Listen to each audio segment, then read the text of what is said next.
ये video YouTube से कभी भी डिलीट हो सकता है। मेरा एक वीडियो YouTube ने इसलिए डिलीट किया क्योंकि उस वीडियो में मैंने रिटेल इन्वेस्टर्स के सामने ऐसे राज खोले थे जो इंस्टीट्यूशन और गवर्नमेंट कभी नहीं चाहती कि उन तक पहुंचे। इंडिया का स्टॉक मार्केट अपने आप नहीं गिर रहा है, बल्कि उसे जानबूझकर गिराया जा रहा है।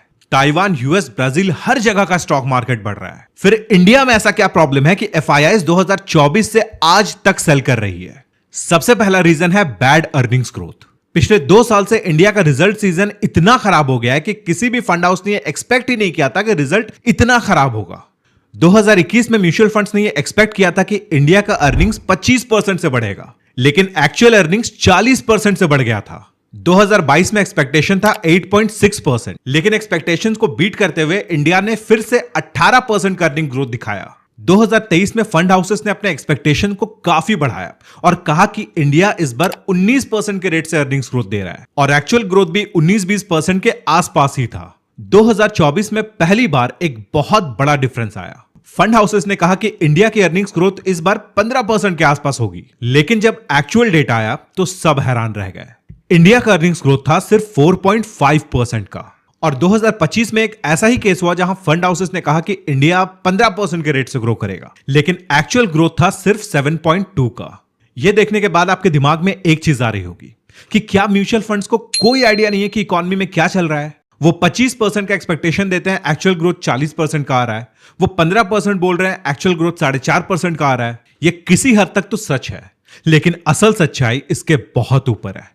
म्यूचुअल फंड्स को भी पता है कि इकोनॉमी में कुछ तो गड़बड़ चल रहा है, लेकिन अगर उन्होंने ये बोल दिया तो सारे लोग SIP बंद करने लगेंगे और घोड़ा घास से दोस्ती कर लेगा तो खाएगा क्या? इसीलिए मैंने कहा कि इंडिया का स्टॉक मार्केट अपने आप नहीं गिर रहा है, बल्कि उसे गिराया जा रहा है। और 2026 में भी ये लोग कह रहे हैं कि इंडिया 12 से 15% का अर्निंग्स ग्रोथ देगा। कैसे देगा? क्या इंटरेस्ट रेट हाइक नहीं दिख रहा? क्या इन्फ्लेशन नहीं दिख रहा? क्या क्रूड ऑयल क्राइसिस आपको नहीं दिख रहा है? मुझे समझ नहीं आ रहा ये लोग अपनी एनालिसिस कर कैसे रहे हैं। अगला पॉइंट है doubtful GDP growth data.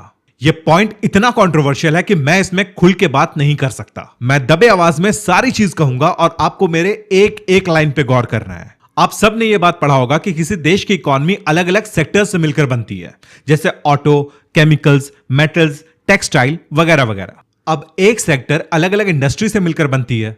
For example, अगर ऑटो सेक्टर है तो उसमें टायर इंडस्ट्री अलग है, बैटरी इंडस्ट्री अलग है। इसी तरह एक इंडस्ट्री है जो सिर्फ गाड़ियों में लगने वाले मिरर्स बनाती है।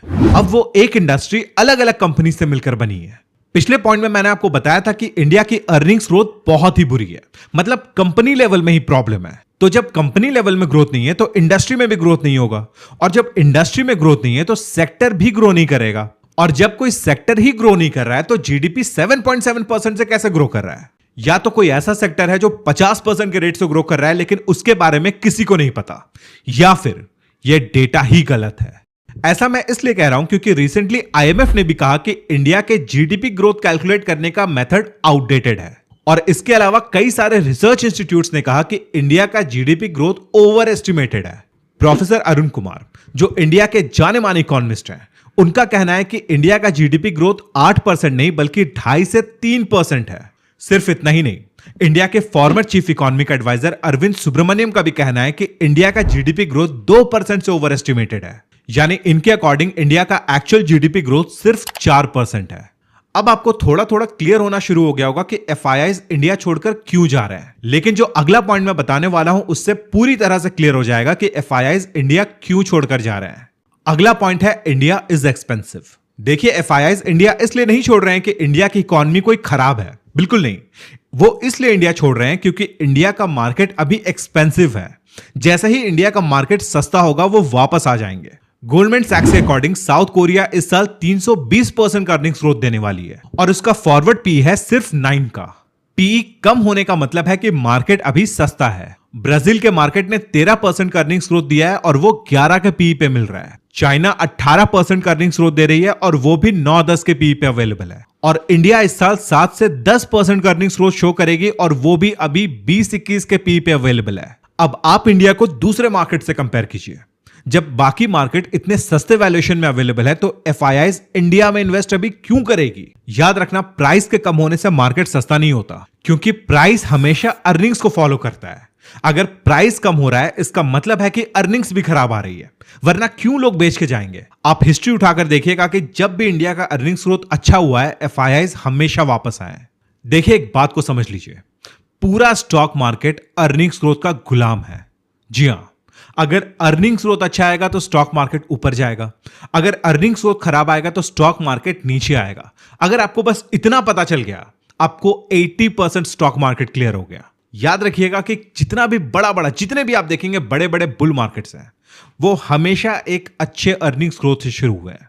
चाहे आप 2021 का बुल मार्केट देख लीजिए, 2023-24 का बुल मार्केट देखिए, या फिर अगर आप और पीछे जाना चाहें तो 2009 का बुल मार्केट देखिए, वो भी एक अच्छे अर्निंग्स ग्रोथ की वजह से शुरू हुआ था। अगला है द इरोजन इफेक्ट, और ये एफआईआईज के एग्जिट का एक बहुत बड़ा रीजन है। इमेजिन करो किसी एफआईआई ने इंडिया में $1 लाख इन्वेस्ट किया और उस वक्त $1 इक्वल्स टू 85 रुपीज था।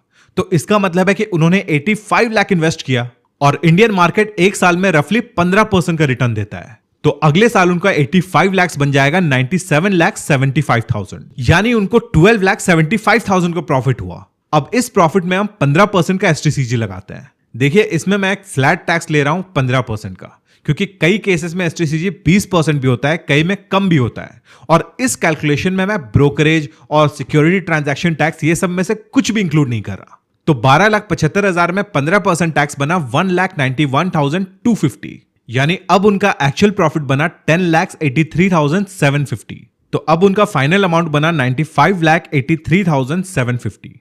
तो अब हम इसको डॉलर में कन्वर्ट करते हैं। लेकिन अब यहां पे आ गया एक बहुत बड़ा प्रॉब्लम। एक साल के बाद वही $1 95 रुपीज का हो गया है। तो अब डॉलर में कन्वर्ट करने के बाद यह बनेगा $1,0881। तो एक साल में इतना तामझाम करने के बाद उन्हें सिर्फ $881 का प्रॉफिट हुआ है, यानी 1% से भी कम। यार इतनी मुसीबत से बनेगा क्या अब इंडियन मार्केट में पैसा? इससे अच्छा तो वो यूएस ट्रेजरी में डाल दे कि कम से कम बिना टेंशन के 4.5% का तो रिटर्न बनेगा। एग्जैक्टली यही मेरा पॉइंट है कि इंडिया का फॉलिंग रुपी एक बहुत बड़ा कंसर्न है। यह एक बहुत बड़ा रीजन है कि एफआईआईज इंडिया छोड़कर बाहर जा रहे हैं, और यह एक डोमिनो इफेक्ट की तरह काम करता है। एफआईआईज इंडिया में जितना माल बेचेंगे, रुपया का वैल्यू उतना गिरेगा। कि जब तक हालात सामान्य न हो, हम सोने की खरीद को टाले, गोल्ड की जरूरत नहीं है। लेकिन पीएम को यह पता होना चाहिए कि गोल्ड ना खरीदना और फॉरेन ट्रैवल ना करना ये हमारी जिम्मेदारी नहीं है। इससे फॉरेक्स रिजर्व थोड़ा बहुत बढ़ेगा भी तो ये जिम्मेदारी हमारी नहीं है, ये गवर्नमेंट की जिम्मेदारी है, क्योंकि फॉरेक्स हमारे वजह से कम नहीं हुआ है। फॉरेक्स रिजर्व गवर्नमेंट के मिस प्लानिंग की वजह से कम हुआ है। लेकिन इसके लिए सबसे पहले फाइनेंस मिनिस्ट्री को यह मानना पड़ेगा कि रुपया तेजी से गिर रहा है। साथ भारत को तुलने में हमारे रुपया ठीक चल रही है, और रुपया को ठीक चल रही है, बिल्कुल ठीक चल रही है। No, absolutely going fine. Trust me, अगर रुपए गिरने की स्पीड कम नहीं हुई तो ये अकेले मार्केट को गिराने के लिए काफी है। अब गवर्नमेंट इस पे कई सारे कदम उठा सकती है, लेकिन उसके बारे में हम किसी और दिन बात करेंगे। लेकिन अगर आपको जानना है कि इस फॉल में वो कौन से स्टॉक्स हैं जो बहुत ही अच्छा परफॉर्म कर रहे हैं, तो आप इस वीडियो को देखिए।